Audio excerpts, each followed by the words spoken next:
Good afternoon. Welcome to our plenary session entitled Jumpstarting Latin America. I hope that by the end of this plenary we will have come to a conclusion whether that is possible or not possible. Latin America. During the 50s, complete trust in the role of the state. Government institutions shouldering the responsibility of development and therefore moving their societies ahead. It functioned well until about the 70s. In the 70s, an era of uncertainty, perhaps characterized by three I's. The I's of inflation, we know what happened in many of our countries. The I of inefficiency, as we turned inward, looking within the region. And the I of inequity, which unfortunately continues to plague us as Latin America continues to be the region of the world with the largest inequity. The decade of the 80s, great confusion. We loaded ourselves up with debt, and we had a very hard time in coming out of that. The era of the 90s, the market economy. Open up trade, direct foreign investment, and some today would claim that perhaps the pendulum went too far in terms of moving towards the market. And now it would seem that we are slowly coming into a time where on the one hand we recognize the efficiencies of markets as allocators of resources, and on the other hand, we recognize the importance of the state as an enabler in creating the framework within which the private sector can better thrive and do what it does best, be an engine of growth and opportunities. So the question is, in this part of the region which has known so many different crises, can we really jumpstart it? Can we do something now with everything that we have learned that will make us more assured that the future will not be only a mere continuation of the past? And to discuss this challenge of jumpstarting Latin America, we have a distinguished group of panelists that can look at Latin America from the inside and also from the outside. So let me begin then by turning to you, Moises. You've just written a couple of weeks ago, I believe, in the Financial Times, a column that says Latin America, something like moving from the backyard to becoming Atlantis, the lost continent. If that is what you feel about Latin America, why is it so? Thank you, José María. What the column said, that column said two things. First, that Latin America used to be thought of as the backyard of the United States. And what I said is that it's no longer the backyard, it's Atlantis, the lost continent. Latin America has lost centrality in the world. It's not in the minds. If you think, if you go to most of these meetings, in this Davos annual meeting, in very few meetings Latin America is even mentioned. Latin America is out of the minds of Washington. In the maps that top decision makers in Washington use, Latin America does not exist. Latin America does not have Islamic terrorists, does not have nuclear weapons, is not a threat. So that is all good news. Very often, and this should not become, very often when one discusses Latin America, it ends up being a discussion, is the glass half full or half empty? And so, you know, people will say, well, the pessimists will say it's half empty and things are not looking good, and compared to other places, Latin America is lagging behind. The optimists will typically point to, with optimism, to disasters averted. So if you want to be optimist about Latin America, explain why are you optimist. You say, well, last year, for example, there was not a civil war in Venezuela. It was avoided. We did not have hurricanes, earthquakes, and other problems. President Lula is taking a very responsible position and is not being the irresponsible president that everybody has feared, but he's doing great things, and so on and so forth. But in terms of achievements, in terms of investment and productivity, investment in education, improving health systems, and everything else, the region has been lagging behind. And with few exceptions, Chile, some parts of Mexico, in general, the region is lagging behind. And the worst thing, and I will end here, José María, I think the other thing that that column said is that in Latin America, elites, thinkers, the doers, the leaders, have developed a peaceful coexistence with normalcy, with the condition of normality. It turns out that normalcy in Latin America is terrible. Every year that Latin America is normal, there's more poverty, there's more inequality, and there is more marginality and backwardness. It is very important to break the peaceful coexistence with normality without going back to using the policies of the past that we already know that don't work. Thank you, Moises. Presidente Gutiérrez, welcome to Davos. What are your thoughts on Latin America being this Atlantis? Where do you see this? Bueno, de alguna manera creo que eso es cierto, porque hace 50 años América era el continente del futuro. Pero luego de la Segunda Guerra Mundial, todos los ojos y las inversiones estuvieron puestos en Europa. Posteriormente, los esfuerzos estuvieron concentrados en la Guerra Fría. A continuación, los esfuerzos y todos los ojos estuvieron ubicados en el Medio Oriente, donde están los países árabes. Y cuando pensábamos que por fin nos tocaba el tiempo América Latina, pues ahora vemos bien por un lado, pero mal por el nuestro, que los ojos y todas las intenciones and everybody's intentions and everybody's investments they went instead to Asia and to India. And consequently, I think it is very pertinent to ask, for example, looking at the political and economic agenda of Davos, that Latin America should indeed be present. And I think it's right to raise our voice on behalf of the Latin American continent, because it has been forgotten among the commercial and financial policies for Latin America. It has been ignored. And this is widening the gulf between rich and poor. It is deepening poverty. And this is continuing to weaken democracy in Latin America too. I think it's also important to call for co-responsibility in trying to solve the problem of the external debt. And it is essential to return to the human and social aspects. The economy must be redirected towards that, towards those factors. And of course, there is the responsibility of our leadership in Latin American countries.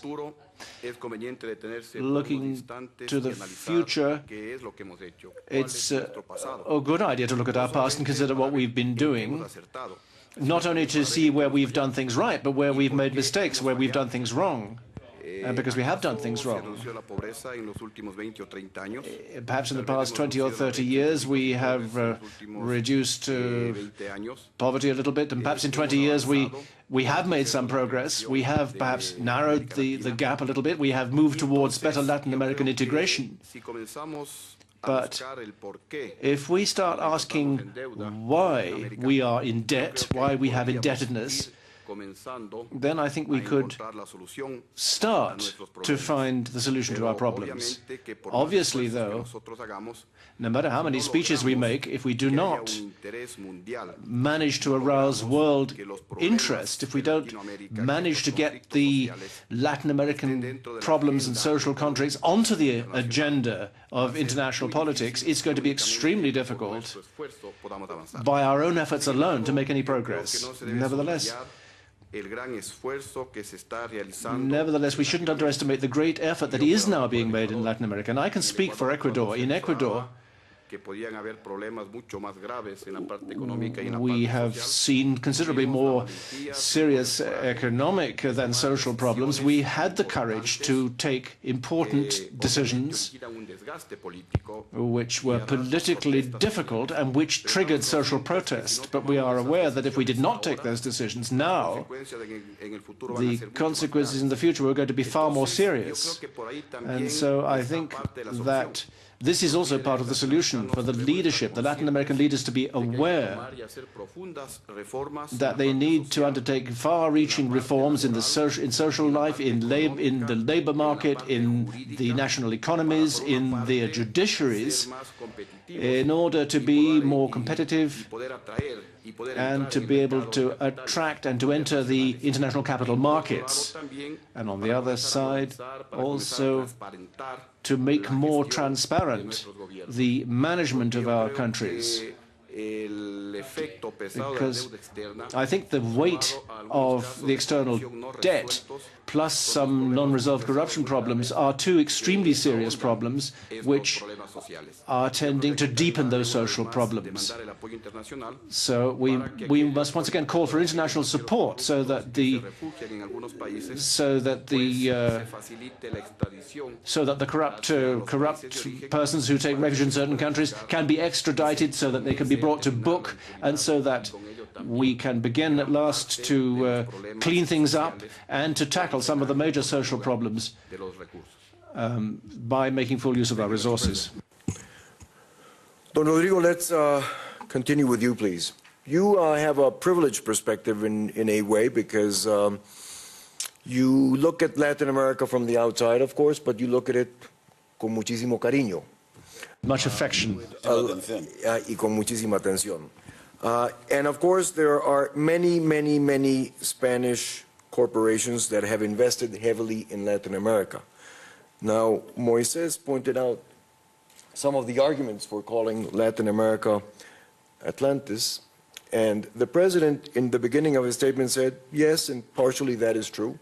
And then he pointed out that besides the efforts that we have to conduct in the region, there are still many things that we have to do, and still a full agenda in terms of possible reforms.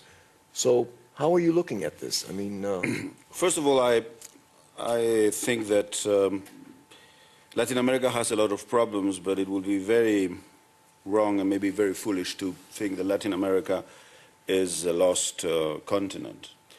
Let me just give you two arguments.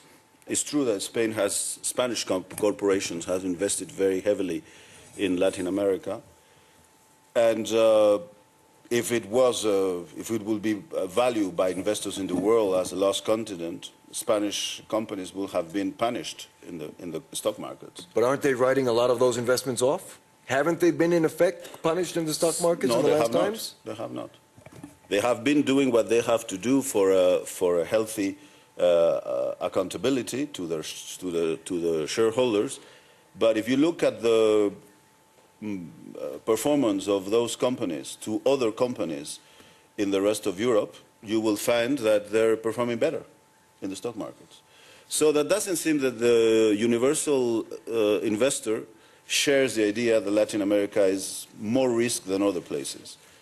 And certainly, if you speak with the Spanish investors and Spanish CEOs, you will find that, and I'm talking about the years 2001, 2002, and 2003, including Argentina. So I mean, it's a big bet. But the balance, of course, doesn't mean there is no problems. There are big problems, but the balance is not in the sense that the world is not recognizing that there are big expectations in Latin America. But from a political point of view, if any of you were in Doha, I was in Doha, well, you will have, I had the impression that if the big fellows, let's say the United States and Europe, don't count on Latin America, then in that case there's not going to be any agreement on trade on the world. So even politically, I doubt very seriously that Latin America can be counted down. But that doesn't mean that we have not to realize that problems are extremely important.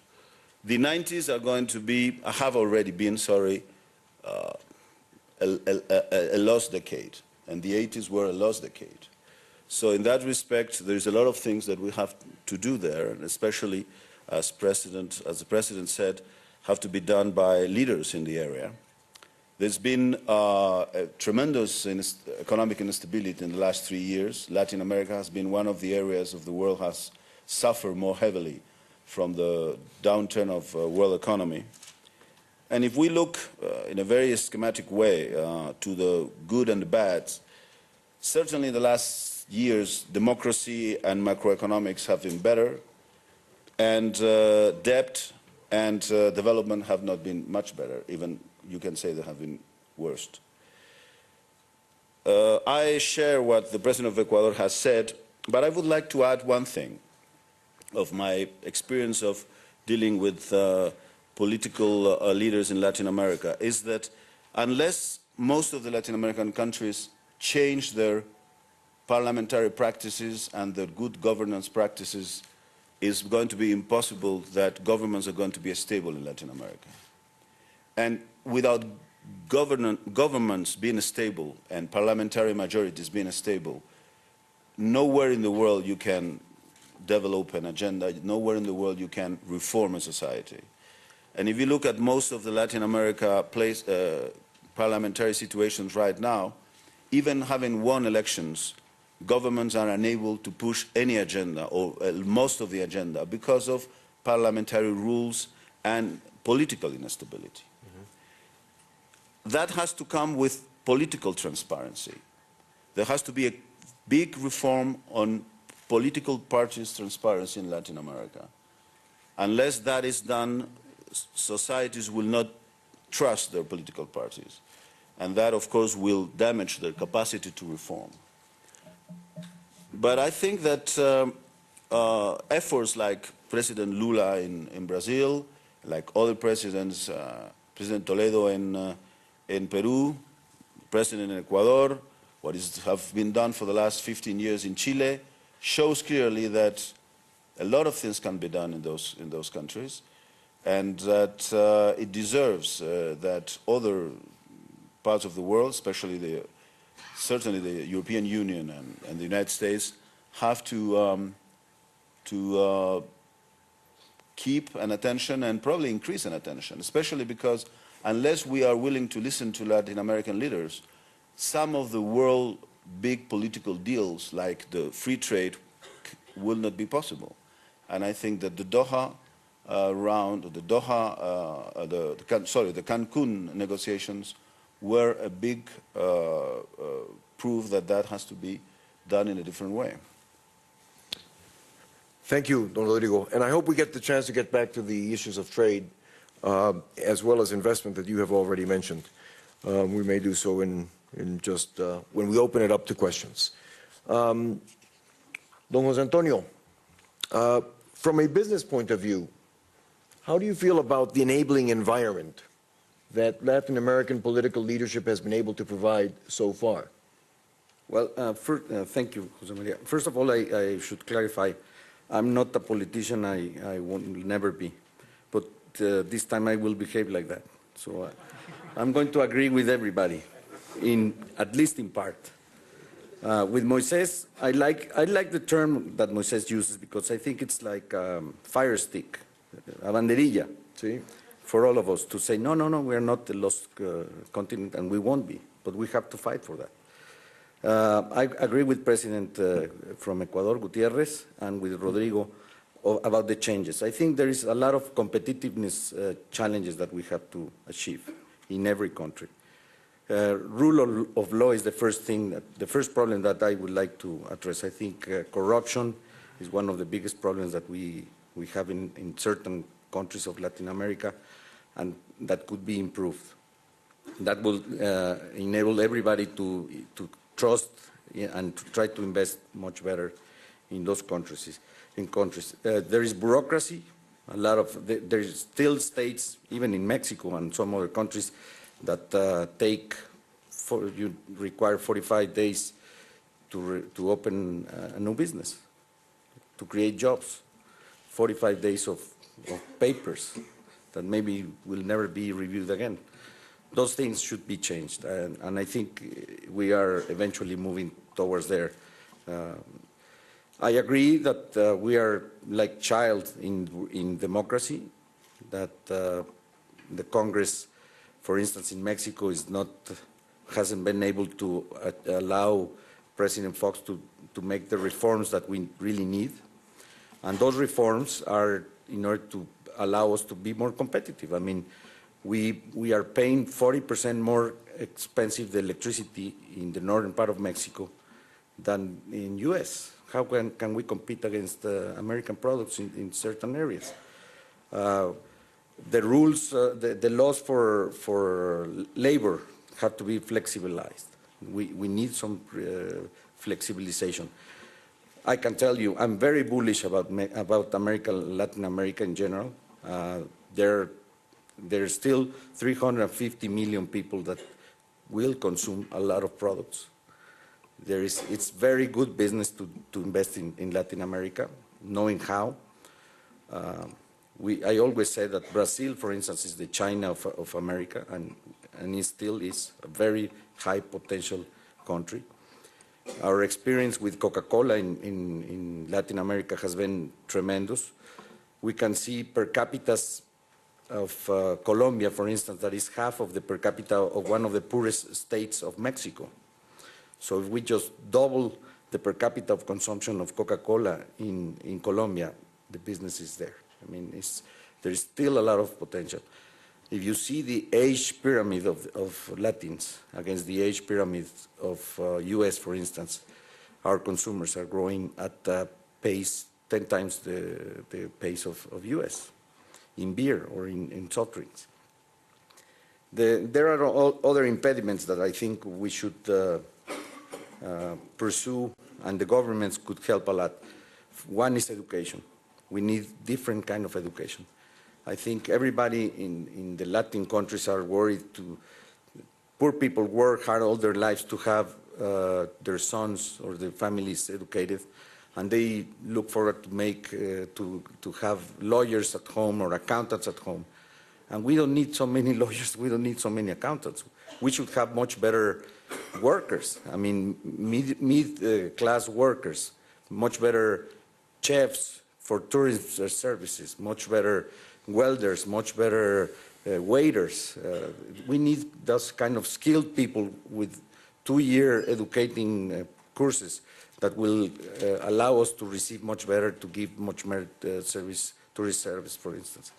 So in education, I think there is a lot of flexibility that has to be done instead of kind of forcing everybody to study 4 or 5 years to become a mediocre lawyer or a mediocre accountant.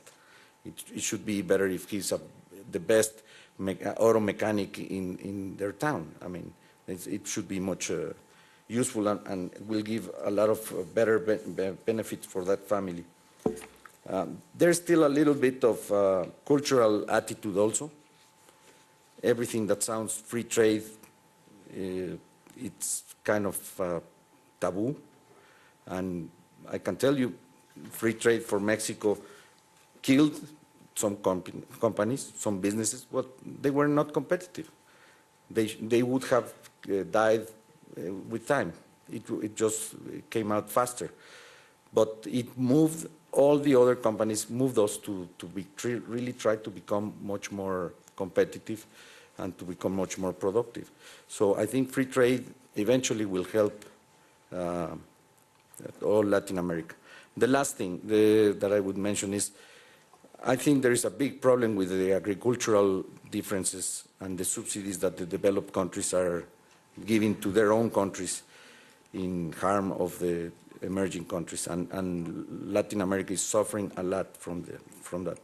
We look forward that the WTO moves and helps to agree on those kind of subsidies that are really killing the rural areas of Latin America. Thank you. Ricardo, José Antonio has just been speaking to the private sector perspective of what we've heard here. And you have been working a lot in Brazil with respect to corporate social responsibility. and very much looking at new processes that would have many other different actors in society contribute and come together to solve some of the challenges in development that have already been pointed out here by our panelists. Are we making progress in that or not? In other words, are we being able in Latin America to bring more actors around the table of development from within our society? Great. First of all, I only would like to tell Moises that I don't know if becoming the lost Atlantis is a curse or a blessing. Because as far as I'm concerned, Atlantis was a place of happy people, justice, and wisdom. Then I'm reflecting about that. But what I would like to say is that we have to look to Latin America as an area in the world where we have all the resources. Latin America have all the resources, and even the institutional resources that weren't there 10 years ago, 12 years ago, now they are there. We are a democratic continent, and we are not perfect, of course. We have a lot to do. We have a lot of home lessons to do still, but we are improving very rapidly. When the Vice President Dick Cheney was making his speech this morning, I was thinking, why so many concerns about all the areas in the earth where there's not democracy right now, and the area of the earth that's doing all the effort to build a strong democracy is having no attention, or it's being compared with the lost Atlantis. That seems a paradox. I think that the world should look to Latin America as a place where the promising democracy, the promising open market, the promising opportunities will be rising. Not only because of all the reasons that were put in here about the natural resources, the nature of the people, the cultural tradition, but also because all of our countries are trying hard to build open societies, diversity societies, and make much better not only to our people, but being a strong player in the international stage. I think that we have, yes, to increase the quality of our politicians. I think that our institutions are getting better, are getting strongest, but our politicians are not at the level of the development of our institutions. The corruption issue was mentioned here, and I think that the corruption is one of the main problems that we have to fight all over our countries. But we won't fight the corruption and other issues if we don't have a strong civil society. A strong and organized civil society is the only way we can put pressure on the governments and make them more responsible for their decisions and more transparent on their decisions. And that point, I think that the corporations has a lot to do. The corporations are part of the civil society. The corporations can be part of the organized civil society, and they can do a lot. They can do a lot for their stakeholders in general, not only for their shareholders, and they can do a lot in their relationship to the government. And when the men and women that are in charge of the decisions of the companies make decisions, taking in consideration not only the profit or the shareholders' interests, but the stakeholders' interests, the interests of the community, of the nation in the long range, they will have a very good and sound business in the long range, in the long run in Brazil. We already have several examples. Ya tenemos varios ejemplos en el Brasil y en otros países en donde las empresas realmente están ayudando a aplicar las políticas sociales que están creando un enorme cambio en la educación y en la salud en el noreste del Brasil, y se ocupan también del problema de la sequía. Así que las empresas pueden hacer mucho más y pueden ser una gran fuerza en la sociedad civil para empezar a crear un nuevo marco en donde una sociedad civil fuerte y organizada puede ejercer mayor presión sobre el gobierno y sus instituciones, traer más transparencia, luchar contra la corrupción y crear más desarrollo sostenible, pero también la democracia. Y para concluir, quisiera decir que abrir a la apertura de nuestros mercados no es lo mismo que internacionalizar nuestra economía, es distinto. Nosotros debemos abrirnos mercados, claro que sí, lo estamos haciendo, pero nosotros tenemos que tener mucho cuidado en no internacionalizar nuestra economía sin incluir el aspecto social cada vez más, sin incluir la sostenibilidad ambiental. Es sumamente importante utilizar este momento histórico tan especial en la historia de América Latina para hacer las cosas de manera correcta. Y la manera correcta es desarrollarnos incluyendo a los pobres en este desarrollo y no amenazar el entorno, que es uno de los haberes mejores. Muchísimas gracias. Y ahora vamos a pasar el micrófono a los participantes. Por favor, identifíquense y digan a quién le están haciendo la pregunta. Y como ya empiezan a preparar sus preguntas, no puedo impedir el hacerle una pregunta a los participantes, porque veo aquí a alguien que está ahora en Harvard, pero sé que es economista principal, fue de su vida anterior del Fondo Monetario Internacional. ¿Puede Michael Porter anoche en la cena americana more or less building the argument that Latin America, yes, it has made some good steps, but you know what? Central Europe has advanced a lot more, coming from much farther behind, and some parts of Asia have advanced even more. And Michael Porter was building the case that Asia gets it, and Central Europe also, but Latin America doesn't seem to get it. We seem to be at the verge of taking off, and then something happens, and we're back down to square one and starting all over. And if you look at our history, every decade, that seems to be the repeating challenge. So how do you look at Latin America, and how would you compare Latin America with what's been done in Asia and Central Europe? Yes. Thank you. Well, that sounds like a nice, simple question. Let me start by making the point that I don't think you had the right title for this session.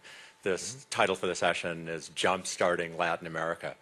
I don't think that's an issue. I think Latin America has been jump-started. I think growth in Latin America this year will be pretty good. I think Latin America is going to get to enjoy some of the party that's being thrown up north by the United States in this election year. I think the question should be how to prevent Latin America from stalling, how to prevent Latin America from slipping back, as you just said. And I guess I want to make 3 points, but I particularly want to underscore some of the points that the President made in what was really a really wonderful speech. And first, he pointed at corruption and debt, and I'm going to particularly point at debt. That has been a recurrent problem in Latin America. It is still a problem in Latin America. It is not a resolved problem in Latin America. I will skirt the problem of imaginative solutions to it, but I think it's clearly going to take help from the international community and bold leadership within Latin America. He also made another, I think, very pertinent observation. It's not just about getting rid of the debt you have. He asked the question, how do we avoid getting back there? Why is it that we borrow so much? Why did this happen to us so much? And a little fact is that, of course, there was the Brady Plan at the end of the 1980s, which on average forgave about 30% of Latin debt. Maybe it should have been more, but that's what it was. And that's been the most dramatic restructuring we've seen. 3 years later, most of the countries had more debt than they had when it was written down, and more debt relative to their income. No wonder they run into problems again and again. In fact, the recurrent theme in Latin America is not just default. It's not the default of the 80s. It's not the default of the 30s. It's serial default. These countries have defaulted again and again. Argentina defaulted famously recently, but it's the 5th time. Brazil's defaulted 7 times. Mind you, Latin America are not the record holders. Spain is with 13. France and Germany each 8, if you go back far enough.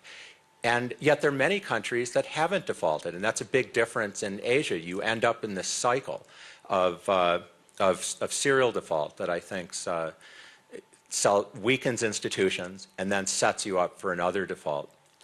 I think one question that's been asked here obliquely, and maybe where I don't agree with the panelists, not all of them, but some of them, when I'm back at Harvard, and something I teach, but I've been teaching it and writing about it for 15 years, is that capital flows, in fact, are really not that important to growth. If you look at it any which way from Tuesday, you look at models, you look at the empirical evidence, you ask, what does just the extra money add to your growth in terms of being able to get more capital? Yes, it's nice. And yes, as the United States has experienced right now, when it's borrowing like crazy, it can make you feel good for a little while.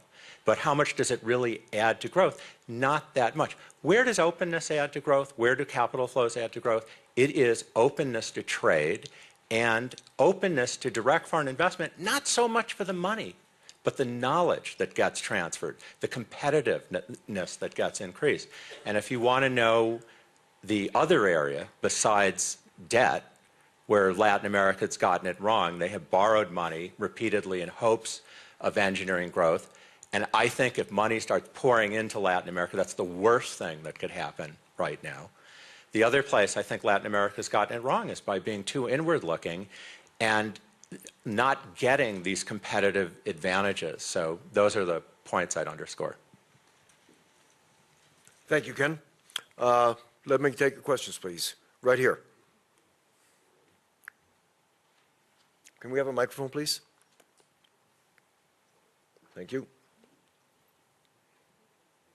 Hi, Florencio Lopez Ilanes from Yale, but originally from Mexico.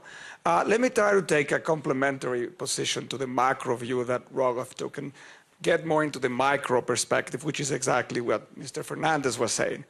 For the last 6 or 7 years, a team of researchers, we've been measuring institutions around the world, 100 and 150 countries. And no matter what institutions you look at, Latin America, it's always bunched at the bottom. If you look at courts, we have some of the worst performing courts, and not only in their efficiency, but also in their regulations. If we look at labor markets, which is exactly the point you brought, some of the most inflexible labor regulations are found there. If we look at investor protection, some of the least reformed corporate laws and bankruptcy laws are found in Latin America. If you look at fiscal reform, et cetera, no matter what type of institution you look at, the legal environment and the enforceability of such laws is at the very, very rock bottom. So my question to the panel is, well, number one, I clearly see that the business sector thinks this is a big impediment because as the world moves fast and reforms institutionally, if we look at Asia, look at the reforms they did after the crisis in '97. That has not really taken place as a second-generation reform in the 1990s in Latin America. So the first question is, do the rest of the panel agree that maybe some micro explanation explains why investment doesn't flow? And two, how can we unlock this very vicious cycle where reform doesn't really take place? Mm-hmm. Somebody like to take that on the panel? Moises? I want to confirm that, but I also want to stress that the ideas that I heard from my fellow panelists are very dangerous. These are very dangerous ideas. The essence of what we heard from the fellow panelists is as follows. Latin America has huge promise. It has some problems. Progress is being made. A bunch of problems have to do with foreigners. We need the help from foreigners. And then prescriptions of the kind we have heard for the last 10 years. Build institutions, do not get in debt, get good leaders, stop corruption, have better education, provide a better environment for business, pay attention to the problems that Professor López de Silanes mentions in his research. He could also have added that Latin American students, when they take standardized tests in mathematics, they are at the bottom of the world. The worst mathematics students in the world are in Latin America. So when you hear these numbers, and you hear Ken Rogoff says, you know, next year Latin America is going to have great growth. You know what is great growth? That there's going to be about 1 million more people in poverty. Because growth is going to be between 2 and 3. And the numbers are that every year that Latin America doesn't grow about 4, the number of poor increases. Also, that poverty, that growth and that prosperity, as you well know, is highly unequally distributed, both within countries, between countries, and inside countries. So while all of this is happening, this is the complacency. This is the peaceful coexistence with normality that I think it's very dangerous. Now it's beginning to get interesting. Rodrigo. My position is that reform in Latin America will be more efficient if governments that do reform win elections again. And unless they change the way they can govern, it's impossible. I mean, no country in the world has the political rules that Latin America has for itself. It's unsustainable. It has arrived to democracy, but it has bad rules to sustain. There are some countries, and I'm not going to name it, in which every parliamentarian can do whatever he pleases.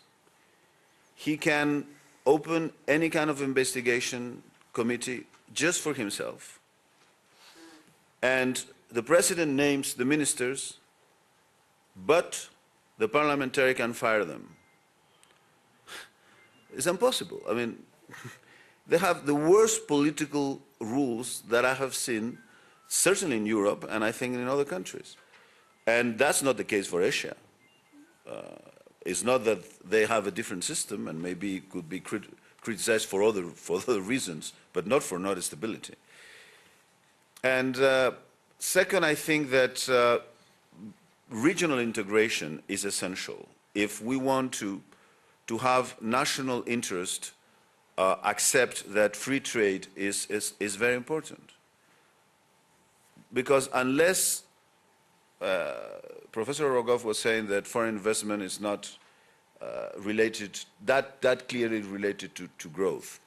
Well, it certainly is related to the fact that people from outside are willing to invest in the country. And people are going to invest in the country if there is business in the country. But if every time somebody invests in a country, the domestic business community push the government to protectionist actions, foreign investment is going to go down. And the only way to, well, not the only way, but one clear way to fight that is to have more regional integration. And I think that the US and the European Union should have a more open and a more aggressive and probably a more generous attitude toward trade agreements that foster and that give more stability to the regional integration. Because regional integration will open markets, will stop having domestic businesses control governments, and will make peer pressure on different governments, and will help very much introduce new rules, economic and political and social rules. Thank you. The lady in the back, please. Lourdes Casanova from INSEAD. Two questions. One related to the growth in the last years has been coming from India and China. So, two emerging markets, huge emerging markets, what Latin America can learn from those countries. And second thing, after all this self-flagellation, so please, Moises, don't answer my question. After all this, we had enough. For what would be the recommendations for the 2004? This continent is not going to sink. This country's party is part of the Western world. These are market economies forever. And if they sink, I think we all have to suffer a lot. So give, please, a positive recommendation, and I think Minister Rato has given one, trade integration. Give very concrete recommendations for the year 2004 for this growth that we all know that is happening right now for this year is going to continue. Thank you for your question. So why don't we go to Enrique Garcia from ACAF here for the answer? I mean, she's asking what are good recommendations for Latin America for growth in 2004. Well, you're privileged in LACAF. You know what we have to do. Please tell us. I have to be optimist by definition, and I think the challenger, if we leave the session with a challenger's opinion, will be a little depressed, I think. What I would like to say is, I think, answering this, I think one mistake we have done in Latin America is to concentrate too much on the macro side of the problem. I think that if we talk about the new agenda has to be a comprehensive one in which you have stabilization, macro stability, growth, and social issues in an integrated package. Because if you are offering employment, improving quality of life, social improvements without growth, it's not possible. But it's not possible to grow unless you have stability. And one big issue that nobody has mentioned is that Latin America, with the exception of Mexico, still is a region that is basically exporting commodities and industrial products that are basic commodities in a world where you are moving ahead, like India and China and Asia, with knowledge, with services. And for that, the macro side is very crucial. The macro side implies, at first, I think what Rodrigo Rato says, institutions in the sense, the political environment, and we have to work in institutions like CAF or the Inter-American Development Bank precisely in supporting infrastructure, capital market development, moving out of exclusively petroleum and gas and mining and so forth. They're good. But you are not going to have self-sustained growth, which is a precondition for growth. And I take, on the issue that you don't need external resources, I don't agree with you. How can you talk about investment in a region that only saves as an average 18% of GDP? And I'm including there countries that are like Chile, which have above the average. So you need investment. And the best quality investment, indeed, as Mr. Rato says, is direct foreign investment, because and you said that too, because it brings not only resources, but quality in matters of markets, in knowledge, so forth. And for that, building up the right environment is crucial. But we should not be negative. I think that we should try to move in the final word. Effort starts at home. Let's not expect the rest of the world to solve our problems. I think we have to make the initial effort. The programs, good programs, are the ones we work with. Thank you. Right here.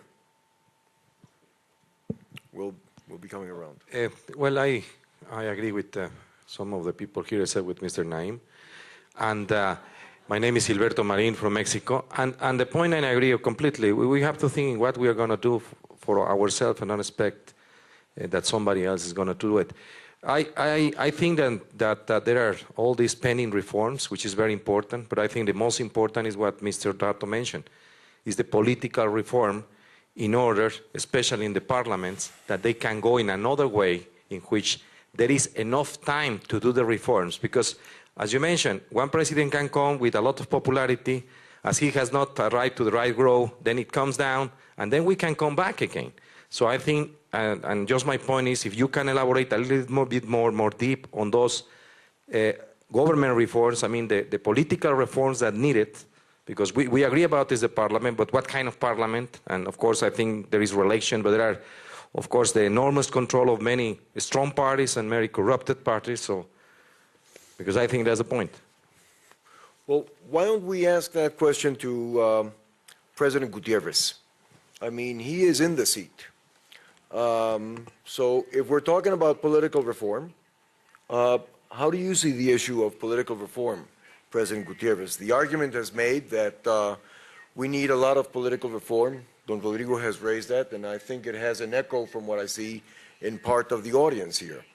One could almost say that in spite of the, limited economic growth or limited economic progress that we have made over the long term in Latin America, we have advanced nothing in political terms. As a matter of fact, there are some countries where political parties have completely disappeared.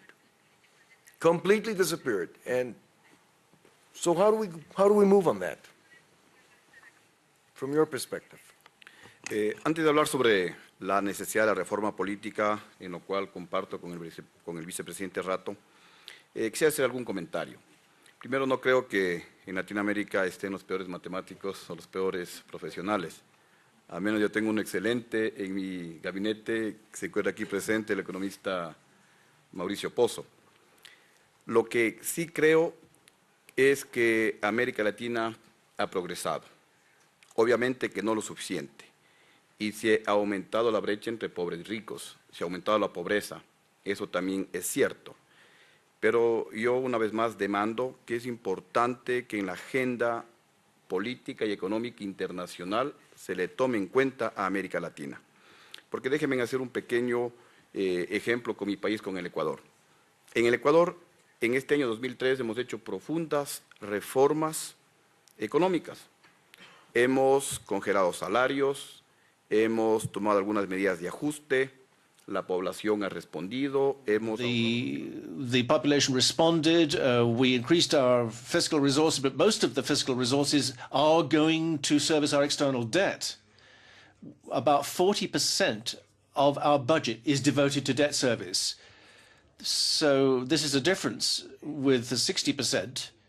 So with the 60% that's left, it's impossible to meet the minimum requirements of the United Nations in the education field, the health field, in roads, in housing, all of these areas. So, yeah, I think it is necessary that the world take note and start to include in its political and economic agenda these social problems that beset Latin America, which are very grave.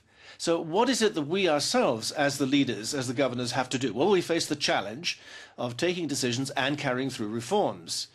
Obviously, this isn't going to be policies, these reform policies, but in Latin America, there's very little space. So I think most of us presidents are recent in politics. We are people who want reforms, people who want change, people who want to move forward. And among these labor reforms, the economic reforms, social reforms, legal reforms, judicial reforms, to have clearer rules of the games, to counter corruption and so on, clearly the most important reforms are the political ones. We want, starting from this year, to have a major debate in our country with a view to introducing political reforms, structural reforms, within which it also means reforming our courts of justice, because sometimes political parties manipulate the courts, and we believe that the courts must be appointed by civil society through electoral colleges. And for example, the academic world, associations of professionals, various aspects of civil society, women, young people, workers, and so on, they need to elect the members of the courts of justice and the monitoring organizations independently of political parties, independently of the founders.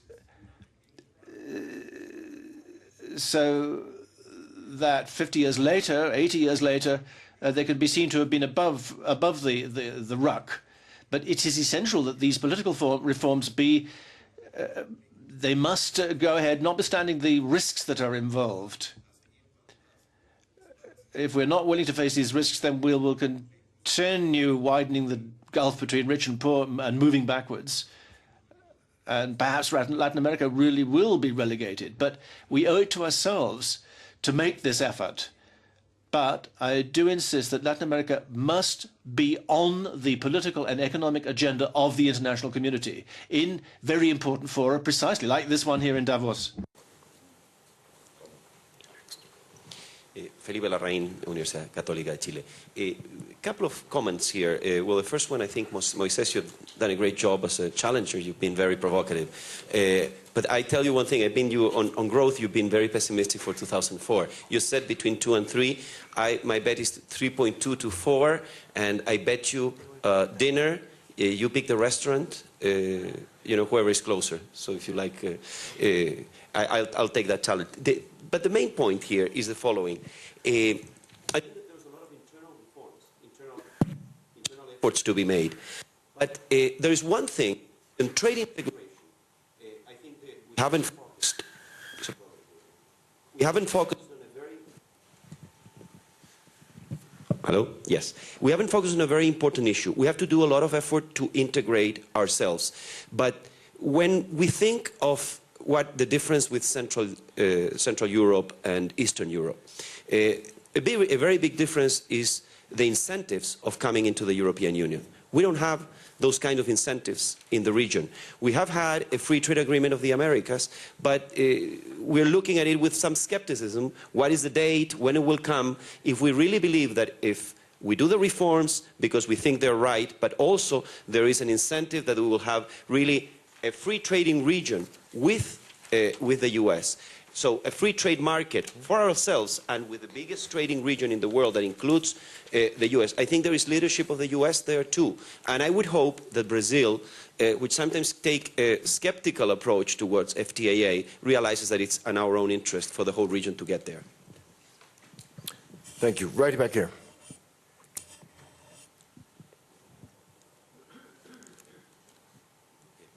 I'm Andrei Larionov from Russia. I have a very strong temptation to raise a little bit provocative and maybe a not very politically correct question. So that is why I would invite to try to answer this issue everybody at the panel, maybe with possible exception of Mr. President. Because there was some kind of search of some problems and some analysis of Latin America is going on. It's not the first problem. It's some recurrent problems, as Ken Rogov just reminded us. There was a series. It's not the series which I completely share, but there is a series that is getting more and more popular. That according to which the main problem, not all, but the main problem of Latin America and some other countries is the type of political system, mainly presidential political system. And according to this theory, this system leads to the situation in which it's impossible to build a strong, stable political coalition with coherent policy, domestic, foreign, economic policy for any long period of time. So that is why with each election, situation is changing, and elected president, even with very good intentions, is falling victim, hostage maybe, to some building very short-term coalitions, corruption, and so on. And the alternative to this system, according to, again to this theory, actually two alternatives. The one is parliamentary democratic system, which is actually built in Europe and in Central Europe as well, or let's say a system with much less democracy, which can be called authoritarian, or some people call Asian model or something like that.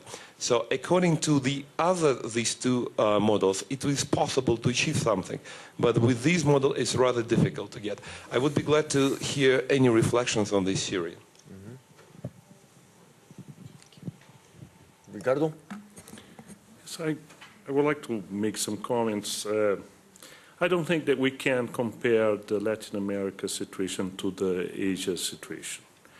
And less-wise with China. I think that we're talking about growth, development in a democracy environment. And that's very important. And we have to learn and reflect in the fact that democracy is something to be built in the long range. And we cannot look to some short-term successes as our reference, because our only reference has to be a sustainable development. Let's not forget that Argentina, for almost a decade, was a model for Latin America. And what we learned was that that model was not sustainable. Then we have the responsibility of building a sustainable development model. And we don't have any other model to follow as the one we have the responsibility to build. And I agree with President Gutiérrez. I think that Europe and the United States has to take in consideration that Latin America is doing a fantastic effort under a democracy environment, and we're trying to increase, to make our institutions better. We are under reforms. In my country, for 12 years, we are under reforms, and we have still a lot to do, but we are there, we are doing it, for 3 mandates already. And I think, trying to answer the question of the lady there, what would be the agenda for next year? The agenda for next year is growing and facing our social challenges. That's not, sorry, Moises, it's not dangerous concerns, be concerned for education, health, and so on. We have the obligation to have these concerns. The agenda should be growth with social inclusion. And in order to grow with social inclusion, we need to have better treatment to our debt. We cannot pay 7–8% of our GNP in debts, having at the same time to invest in infrastructure to development, and at the same time face the enormous social deficit that we have. Then we have to have a different treatment to our debt. And second, we have to have a fairer international trade system where the goods that we can produce has a fairer treatment in international markets. Then I think that the G20 and the Latin American countries that are in the G20 has a great responsibility in making the Doha round happen in the way it should happen. Trade should be a means to develop country and develop equal opportunities to everybody. Then, for next year, let's work in these 2 issues. If we only work in those 2 issues and we were successful in that, I'd be sure that in 2005, we will grow much more than 4%. José Antonio, you want to add something? I just wanted to add something that has been mentioned here. I agree with the thing that the issue about negotiating the debt with the IMF, but I think the country should behave like any private debtor. If I owe a lot of money from a bank and he's collecting and I don't have the availability to pay the debt and keep on working my factory, I have to prove that I need more time and that I'm changing the processes in order to be more productive, or I'm designing a new product in order to be more competitive or make better money. I mean, these countries, all Latin American countries, if they want to negotiate debt, they should go to IMF or to banks and say, I'm working on transparency, I'm working on rule of law, I'm collecting more taxes, I'm sending to jail a lot of tax evaders. I mean, I haven't read of a tax evader in jail recently in a lot of countries in Latin America, and there should be at least one as an example. Everybody will pay. The more famous he is, the more scared people will be going to pay. I mean, if those countries prove that they are working on that, I'm sure that the creditor will say, okay, I'll give you 5 more years, pay me half, and and let's see how you evolve. The countries need an opportunity. Latin America needs an opportunity. The people, Latinos, are very hardworking people, very good people. We can ask Minister Rato the experiences of the Spanish companies that have come to Latin America. I've been related with one bank, and I know that they have come to learn processes to Mexico, processes to Chile, processes in Brazil. They say, we discovered new ways of doing banking that we didn't have. Now, obviously, they are adopting them. So there is knowledge, there is willingness. We need an opportunity. Thank you. The gentleman right here. Yes, you. Yes, Sumit Berry from India. I had about a dozen years' experience on Latin America, and I'd like to make one point about Latin America and Asia and another about Latin America and Europe.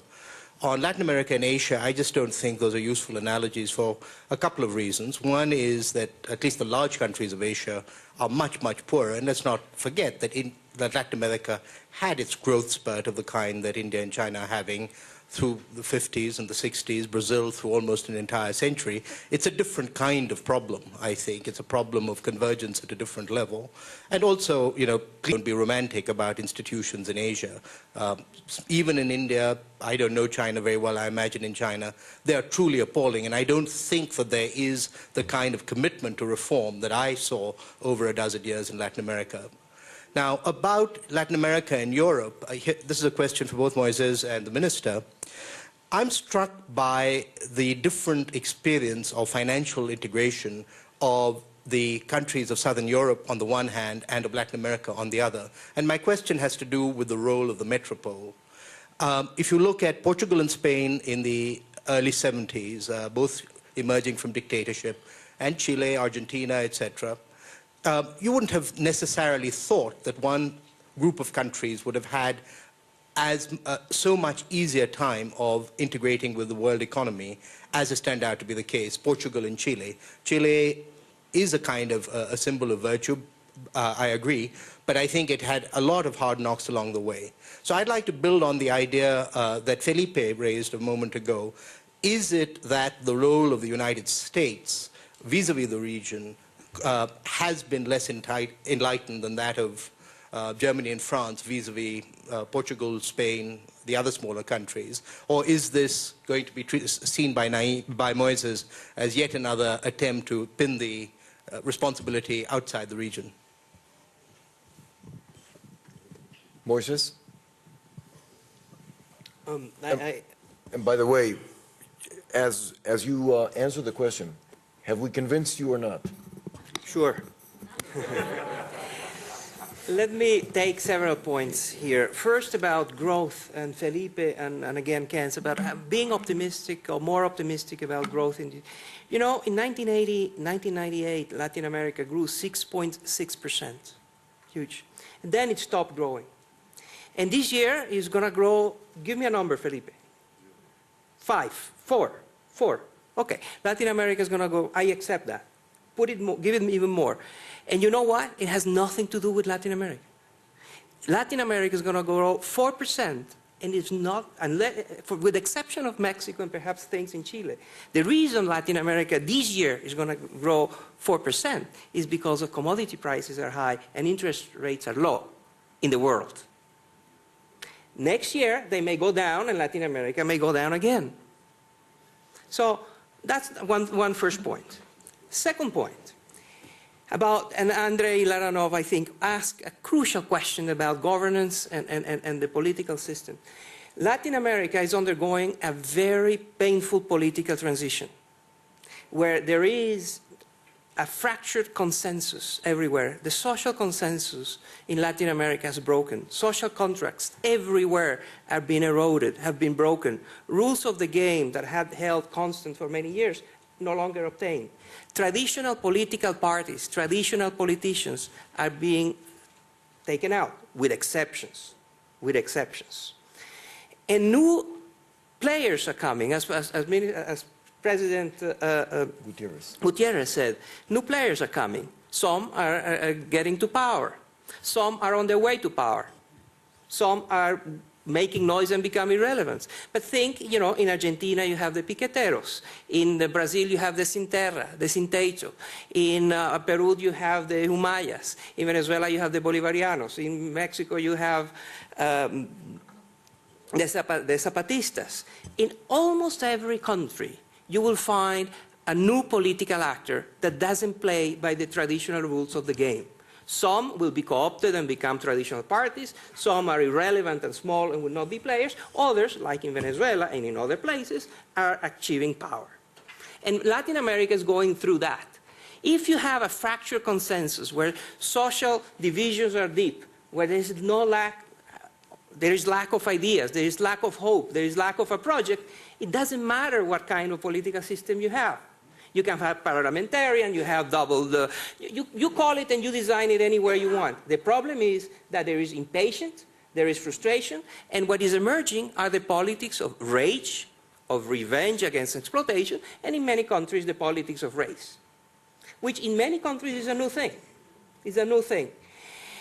And you know, then that brings me to, you know, don't be self-flagellating, and so give me a positive agenda for next year. You know what's the best thing that Latin America could do for next year? The best agenda is not to think about next year. Think about the next decade.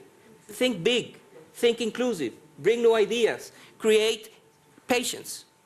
Bring people and ideas and projects that will bring together a continent that, of course, it has huge potential. Of course it has great people. Of course it has great workers. Of course it has great resources. Of course it's not going to sink and disappear from the world. Atlantis is a metaphor for those of you that didn't get it. Okay? So, you know, what I'm saying is that Latin America needs to stop looking outside, stop complaining, and bring all of this promise that you say there is there. Let's bring it. But not with platitudes, not with empty phrases. Sustainable growth and inclusive growth. Of course we want that. How can we not want growth that takes care of the environment, and growth that brings in the poor, a growth that is not unequal, and growth that, of course we want that. We have been saying this for a decade, and it's not happening. So my only point is break the peaceful coexistence with tolerating intolerable conditions. That's all my point. So at this point in time, raise your hand if you're with Moises. Raise your hand if you're with Moises.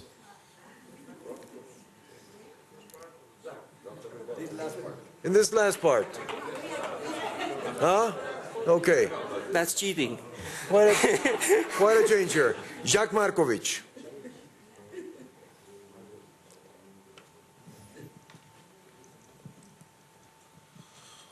Thank you, José María. First of all, I would like to say that only people that don't live in Latin America would consider that the people who live there live in normality. Each day we wake up, from academia, business, or government, will feel in their own flesh how we are outside normality. We have to face new challenges each day. This is faced by politicians, by business people, and by all the social actors.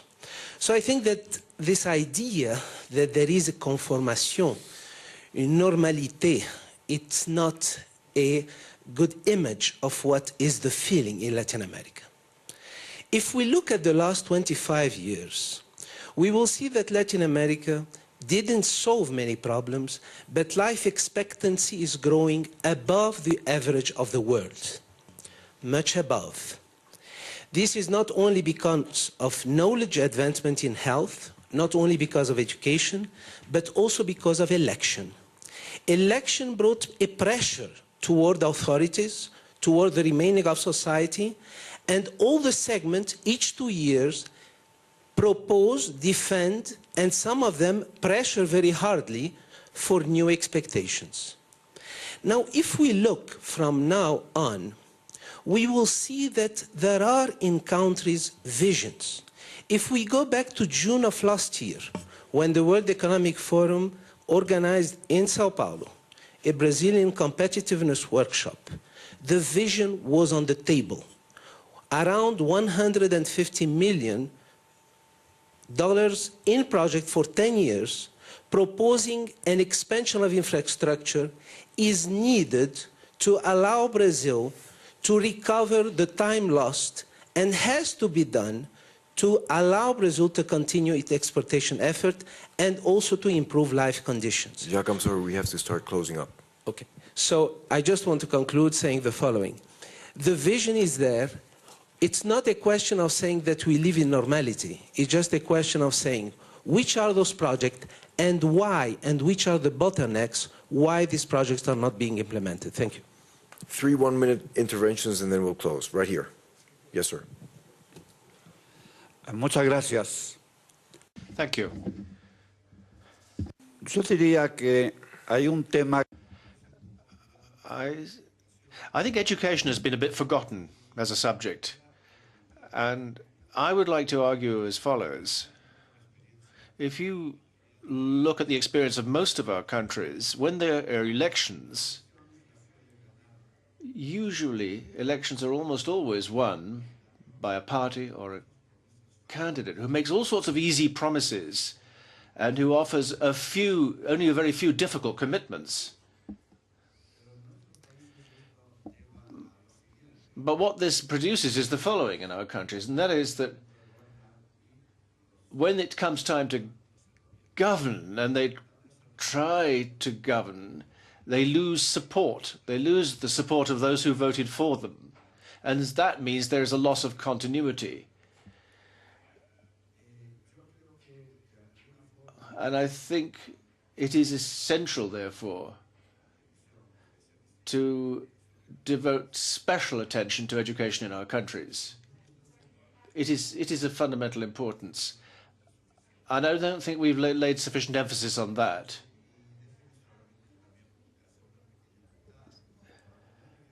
When I arrived here,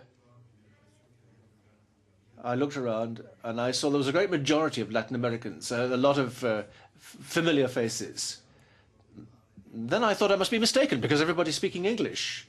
And I too could speak English, but I thought, no, I'll speak Spanish. So there's at least one of us who speaks Spanish. Thank you. 1 minute intervention. I would like to, Héctor Rangel from Mexico, I would like to address this question to Mr. Rato.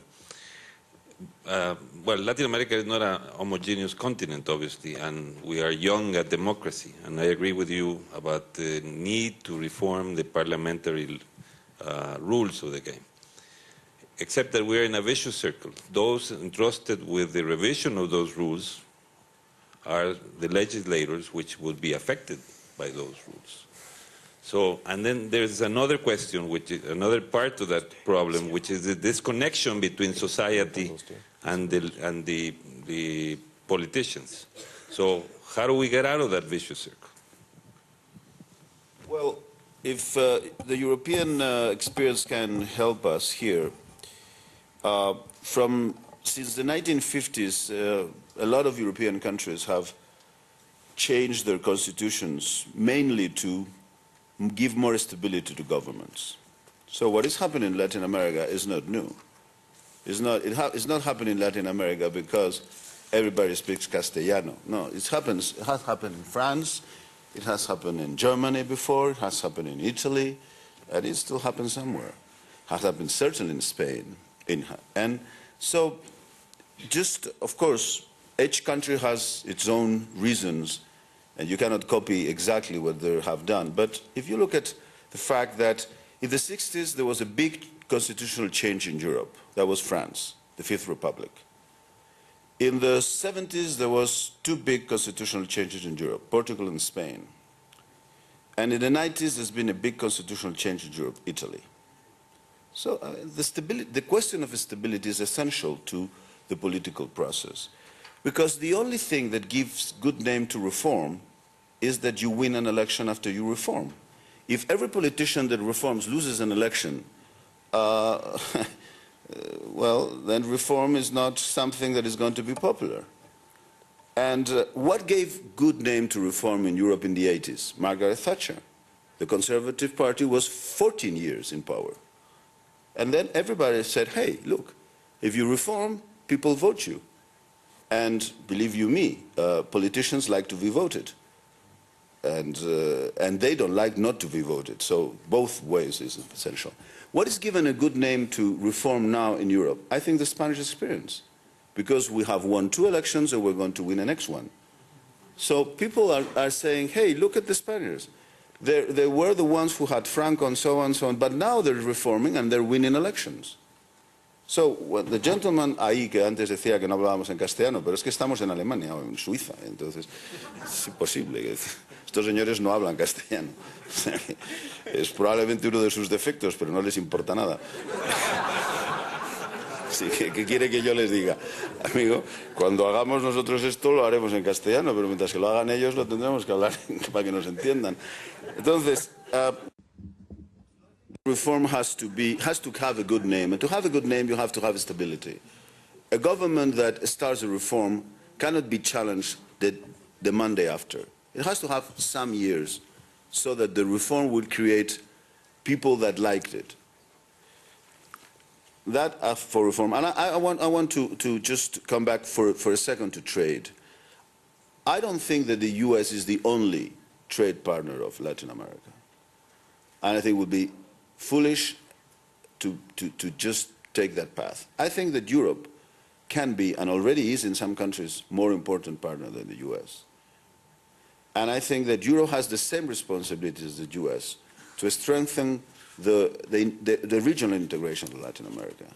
And I think that both the US and the European Union should be demanded politically to strengthen the regional integration of Latin America, because that will give you a tremendous boost to a lot of the problems we're seeing right now.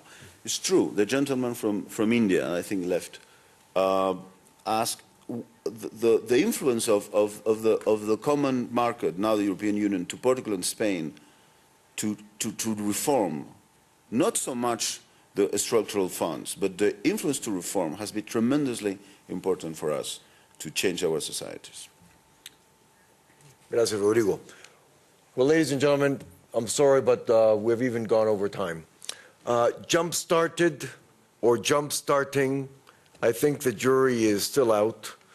But it has certainly been a very provocative exchange of ideas, which no doubt will help us in going back to our part of the world.